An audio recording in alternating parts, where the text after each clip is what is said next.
आकाशवाणी गोरखपुर से प्रादेशिक समाचार।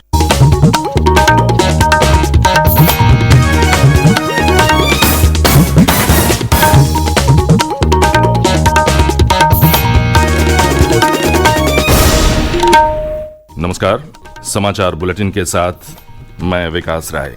पहले मुख्य समाचार। प्रदेश के 6 नगर निगम के नवनिर्वाचित महापौरों ने मुख्यमंत्री योगी आदित्यनाथ से की मुलाकात। श्री योगी ने कहा, नगर निगमों को आत्मनिर्भर बनाने के लिए कार्य करें महापौर।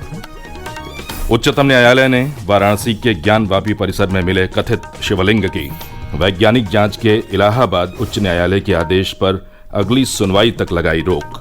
भारतीय रिजर्व बैंक का 2000 रुपए के नोट के चलन पर रोक लगाने का फैसला फिलहाल वैधता बनी रहेगी।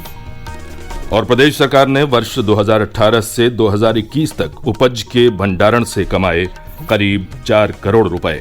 सहकारिता राज्य मंत्री जेपीएस राठौर ने मुख्यमंत्री को सौंपा लाभांश का चेक। और अब समाचार विस्तार से। प्रदेश के नवनिर्वाचित 6 नगर निगम के महापौर ने कल मुख्यमंत्री योगी आदित्यनाथ से उनके लखनऊ स्थित सरकारी आवास पर मुलाकात की। इनमें मुरादाबाद के मेयर विनोद अग्रवाल, वाराणसी के मेयर अशोक तिवारी, कानपुर के मेयर प्रमला पांडे, बरेली के मेयर उमेश गौतम, फिरोजाबाद की मेयर कामिनी राठौर और सहारनपुर के मेयर डॉक्टर अजय कुमार सिंह शामिल रहे। मुलाकात के दौरान मुख्यमंत्री ने सभी को प्रधानमंत्री नरेंद्र मोदी के विजन आत्मनिर्भर भारत की तर्ज पर अपने अपने नगर निगमों को भी आत्मनिर्भर बनाने का निर्देश दिया। श्री योगी ने सभी मेयरों को कुछ अच्छा और कुछ नया करने का सुझाव दिया। साथ ही क्षेत्रीय समस्याओं के निस्तारण के प्रति सक्रिय और सजग रहने को भी कहा। उन्होंने कहा कि मेयरों को अंडरग्राउंड केबलिंग के कार्य को प्राथमिकता पर रखने के साथ ही कूड़ा प्रबंधन में सॉलिड वेस्ट मैनेजमेंट और लिक्विड वेस्ट मैनेजमेंट को भी तरजीह देनी चाहिए। इसके अलावा उन्होंने नगरीय इलाकों में आवारा कुत्तों की समस्या के निराकरण को भी प्राथमिकता पर रखने के निर्देश दिए।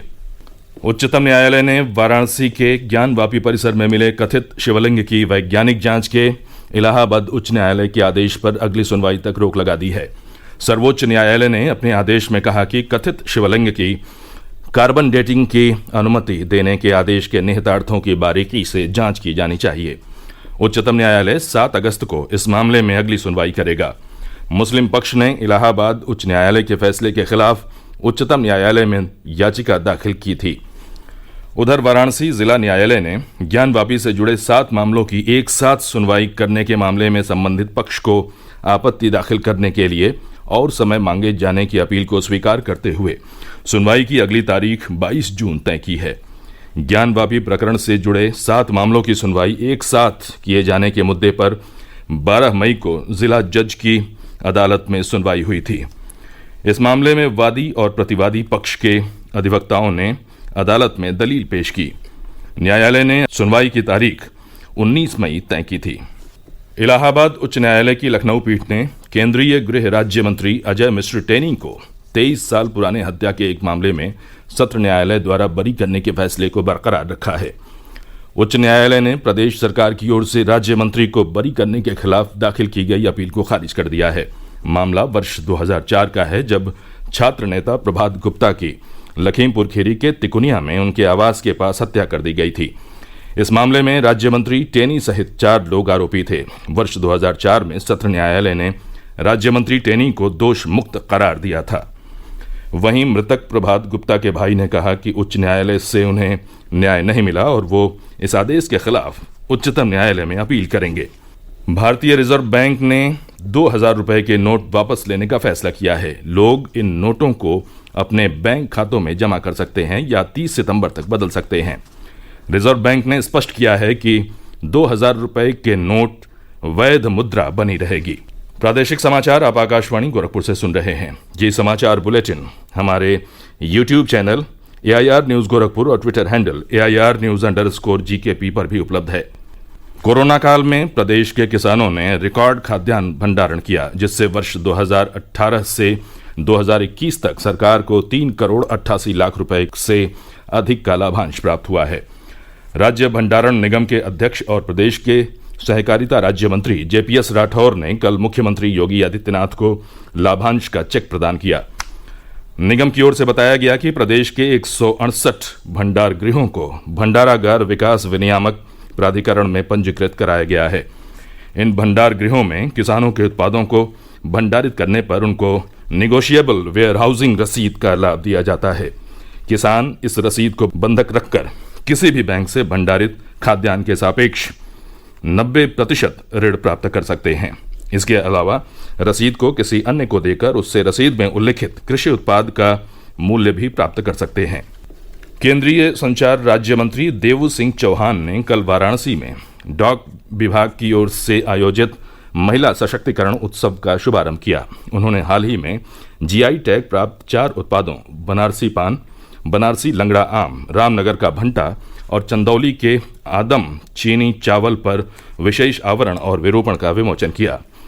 इस अवसर पर अपने संबोधन में केंद्रीय राज्य मंत्री ने कहा कि केंद्र सरकार की जन कल्याणकारी योजनाओं में हमेशा महिलाओं को प्राथमिकता दी गई है। उन्होंने कहा कि सुकन्या समृद्धि योजना और महिला सम्मान बचत पत्र जैसी योजनाएं इसी का उदाहरण हैं। प्रधानमंत्री नरेंद्र मोदी के नेतृत्व में केंद्र सरकार इस महीने अपने कार्यकाल के 9 वर्ष पूरे कर रही है। इस अवसर पर पार्टी देश भर में अनेक कार्यक्रमों का आयोजन करेगी। पार्टी के प्रदेश अध्यक्ष भूपेंद्र सिंह चौधरी ने कल कानपुर में कानपुर और बुंदेलखंड क्षेत्र के 17 जनपदों के पार्टी पदाधिकारियों के साथ बैठक की।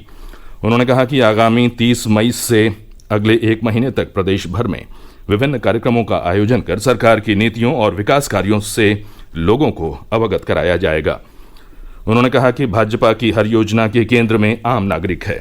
प्रदेश अध्यक्ष ने कहा कि समाज का हर वर्ग भारतीय जनता पार्टी के पक्ष में मतदान कर रहा है, इसलिए पिछले लोकसभा चुनावों की तरह ही अगले वर्ष होने वाले आम चुनाव में भी भाजपा अच्छा प्रदर्शन करेगी। मऊ जिले में चुनाव आचार संहिता के उल्लंघन के 2 अलग अलग मामलों में आरोपी विधायक अब्बास अंसारी कल वीडियो कॉन्फ्रेंसिंग के माध्यम से एमपी एमएलए अदालत के समक्ष पेश हुआ। हालांकि मामले के एक अन्य आरोपी उसके भाई उमर अंसारी के न्यायालय के समक्ष पेश न होने के कारण आरोप तय नहीं किए जा सके। मामले की अगली सुनवाई 2 जून को होगी। और अब कुछ समाचार संक्षेप में। प्रधानमंत्री नरेंद्र मोदी इस महीने की 28 तारीख को नवनिर्मित संसद भवन राष्ट्र को समर्पित करेंगे।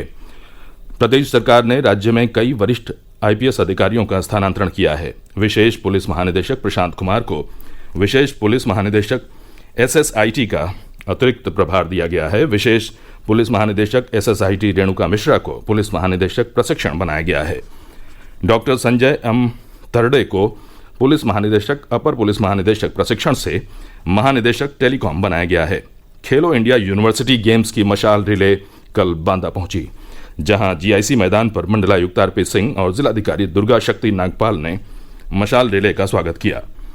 गौतम बुद्ध नगर में खेलो इंडिया यूनिवर्सिटी गेम्स के आयोजन की तैयारियां तेजी से जारी हैं। प्रदेश सरकार के खेल एवं युवा कल्याण राज्य मंत्री स्वतंत्र प्रभार गिरीश चंद यादव ने कल गौतम बुद्ध विश्वविद्यालय में अधिकारियों और आयोजकों के साथ बैठक कर तैयारियों के संबंध में दिशा निर्देश दिए। वाराणसी में भी खेलो इंडिया यूनिवर्सिटी गेम्स के आयोजन की तैयारियां तेज गति से चल रही हैं। पुलिस आयुक्त अशोक मुथा जैन और जिलाधिकारी एस राजलिंगम ने कल बीएचयू परिसर के आयोजन स्थलों का निरीक्षण किया। खेलो इंडिया यूनिवर्सिटी गेम्स 25 मई से शुरू होंगे। मथुरा की सांसद हेमा मालिनी ने वृंदावन के गांव गोपालगढ़ में प्राथमिक विद्यालय में पढ़ने वाले बच्चों को पठन सामग्री, लंच बॉक्स और स्कूल बैग वितरित किए। कार्यक्रम में सांसद ने बेटियों को पढ़ने के लिए प्रेरित किया। लखनऊ के रहीमाबाद के जिंदौर गांव के पास कल कार और ट्रक की भिड़ंत में एक ही परिवार के 4 लोगों की मौत हो गई और 2 अन्य घायल हो गए। मृतक संडीला के रहने वाले थे और लखनऊ में शादी समारोह में शामिल होकर अपने घर वापस लौट रहे थे। और अंत में मुख्य समाचार एक बार फिर। प्रदेश के 6 नगर निगम के नवनिर्वाचित महापौरों ने मुख्यमंत्री योगी आदित्यनाथ से की मुलाकात। श्री योगी ने कहा, नगर निगमों को आत्मनिर्भर बनाने के लिए कार्य करे महापौर। उच्चतम न्यायालय ने वाराणसी के ज्ञानवापी परिसर में मिले कथित शिवलिंग की वैज्ञानिक जांच के इलाहाबाद उच्च न्यायालय के आदेश पर अगली सुनवाई तक लगाई रोक। भारतीय रिजर्व बैंक का 2000 रुपए के नोट के चलन पर रोक लगाने का फैसला फिलहाल वैधता बनी रहेगी। और प्रदेश सरकार ने वर्ष 2018 से 2021 तक उपज के भंडारण से कमाए करीब 4 करोड़ रुपए। सहकारिता राज्य मंत्री जेपीएस राठौर ने मुख्यमंत्री को सौंपा लाभांश का चेक। इसी के साथ ये समाचार बुलेटिन समाप्त हुआ। नमस्कार।